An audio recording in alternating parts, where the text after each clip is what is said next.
এলাকার রাস্তাঘাটের অবস্থা ভালো হলো না।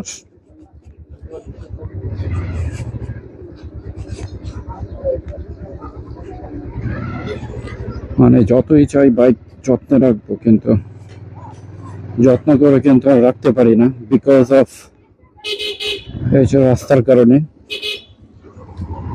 যতই বাইক বাইরে থেকে মানে ভালো রাস্তা দিয়ে ওয়াশ করে নিয়ে আসি, দেন যখন আমি আমার এলাকায় ঢুকি, এই যে একটা ছোট পুকুর জন্ম হয়ে গেছে রাস্তার উপরে।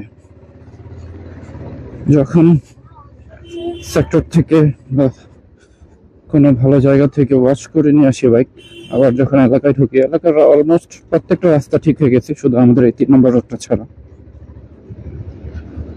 মানে কি বলবো, এটা সব রোডের কাজ হয়েছে কিন্তু আমাদের এই রোডের কাজ হয় না। এটা হচ্ছে আমার জন্য আসলে দুর্ভাগ্যজনক একটা ব্যাপার। এই যে ভালো রাস্তায় কিন্তু উঠে গেছি, মানে ভালো রাস্তায় উঠতে কিন্তু বেশি সময় লাগে না, মাত্র 2-4 মিনিট। এই 2-4 মিনিটের রাস্তাটাই কিন্তু খুবই খারাপ একটা, মানে কি বলবো, খুব খারাপ একটা ব্যাপার। কারণ এলাকার আশেপাশের সব রাস্তা ঠিক, কিন্তু আমার বাসায় ঢোকার যে রাস্তাটা সেইটাই ঠিক। খুব খারাপ একটা অবস্থা, যার কারণে গাড়ি ওয়াশ করে নিয়ে গেলেও আবার যখন বের হই আবার প্যাক কাদা লেগে চাকা টাকা সহ চেসিস নিচের সবকিছু একদম ময়লায় শেষ হয়ে যায়।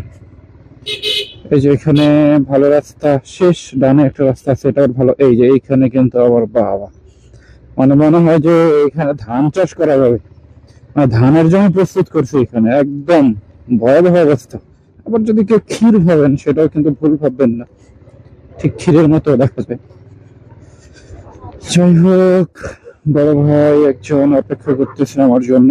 আজকে অনেকদিন পর মোটর ব্লগিং করছি। Hey, welcome back to my Facebook page and YouTube channel. আশা করছি সবাই অনেক অনেক ভালো আছেন। ঢাকা শহর তার চিরাচরিত রূপে ফিরে আসতেছে। এই জায়গাগুলোতে কিন্তু ঈদের একদিন আগে বা 1-2 দিন 3 দিন পর পর্যন্ত কিন্তু একেবারে ফাঁকা ছিল। যত পরিমাণ গাড়ি এখন দেখা যাচ্ছে তার 1 ভাগও ছিল না। তখন আসলে পরিবেশটা অন্যরকম ছিল, মানে রাস্তাঘাট একেবারে ফাঁকা, মানে ঈদ ঈদ একটা ব্যাপার ছিল ঢাকাবাসীর জন্য।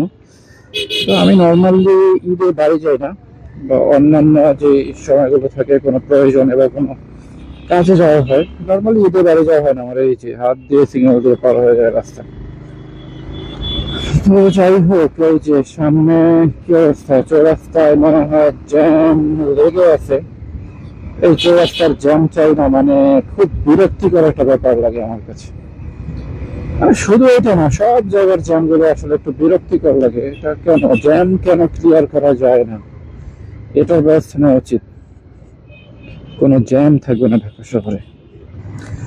নাম্বার বিহীন MT-15। যাই হোক, চৌরাস্তায় ছোট্ট একটা সিগন্যাল আছে।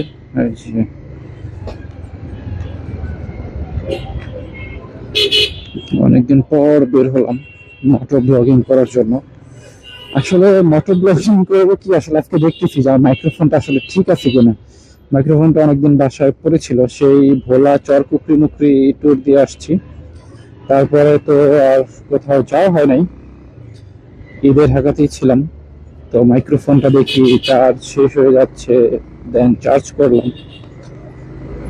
এখন মাইক্রোফোনটা ঠিক আছে কিনা সেটা একটু টেস্ট করতেছি, আর যদি মোটর ব্লগ ভালো হয় তাহলে আপলোড করব। ডানে যাব না, গেট সব বন্ধ, সোজা গিয়ে দেন ইউটার্ন নিব। তো 7 নম্বরের অলমোস্ট কাছাকাছি চলে আসছি। আসলে আজকে আমার ভিডিওর সাউন্ড কোয়ালিটি কেমন হয়েছে সেটা তো বুঝতেছি না। আশা করি ভালো হবে, ভালো হওয়ারই কথা। যদি ভালো না হয় তাহলে কপাল খারাপ, ভিডিও হয়তো আপলোড করতে পারবো না।